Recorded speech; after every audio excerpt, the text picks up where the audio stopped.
अशोक गहलोत जी जादूगरी कर गए और फिर वो तीसरा बोले कि कोरोना पार्टी में आ गए।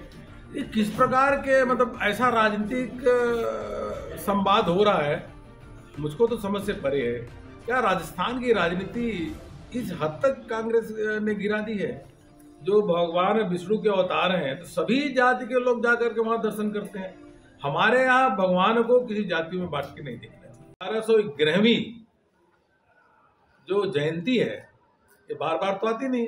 1111वीं जयंती पे देश के अगर प्रधानमंत्री जी आ रहे हैं दर्शन करने के लिए तो ये तो हर्ष का विषय है, इसमें कोई राजनीति नहीं देखनी चाहिए। अच्छा, संगठन ने कोई कांग्रेस की तो बात ही छोड़ो, कांग्रेस का तो इन चीजों पे धार्मिक चीजों पे कभी आस्था ही नहीं रही है।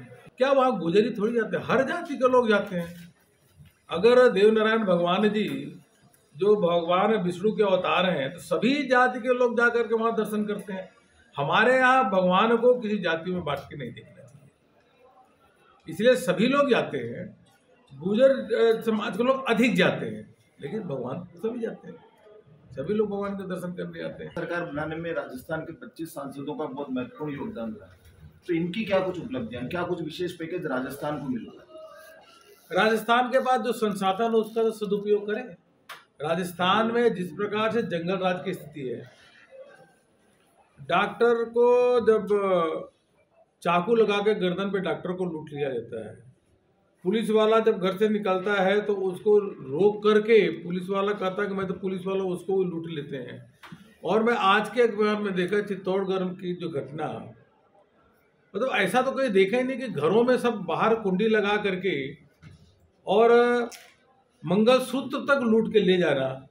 अपराधी राजस्थान में बेखौफ घूम रहे हैं और उनको कोई डर और भय नहीं है। जंगल राज पूरे प्रदेश भर में व्याप्त है और यह रुक भी नहीं सकता, क्योंकि भ्रष्ट और निकम्मे अधिकारियों की पोस्टिंग विधायकों के दबाव में गहलोत जी कर रहे हैं समझौता के कारण। ये रुकेगा नहीं। राजस्थान की जनता पछता रही है कि क्यों इनको सत्ता में बैठाया। बहुत सीरियस बात है। देश के किसी भी राजनीतिक दल में ऐसा नहीं होता एक व्यक्ति दूसरे व्यक्ति के लिए, मुख्यमंत्री दूसरे व्यक्ति के लिए गद्दार कहे, निकम्मा कहे, नाकारा कहे, ऐसा कभी राजनीति में होता क्या है? और फिर दूसरा उसके साथ साथ और शब्दों का उपयोग, दूसरा उसको कहेगी कि अशोक गहलोत जी जादूगरी कर गए और फिर वो तीसरा बोले कि कोरोना पार्टी में आ गए। ये किस प्रकार के मतलब ऐसा राजनीतिक संवाद हो रहा है, मुझको तो समझ से परे है। क्या राजस्थान की राजनीति इस हद तक कांग्रेस ने गिरा दी है कि आपस के एक दूसरे नेता भिड़ रहे हैं और प्रतिशोध की राजनीति कर रहे हैं, और जिसके राजस्थान की जनता पिसती हुई चली जा रही लगातार। तो इसी मुद्दे को लेकर सचिन पायलट को ले रहे हैं सब पार्टी में। अच्छा है कि ये सब काल्पनिक प्रश्न है, काल्पनिक प्रश्नों का कोई जवाब होता नहीं है, हाइपोथेटिकल।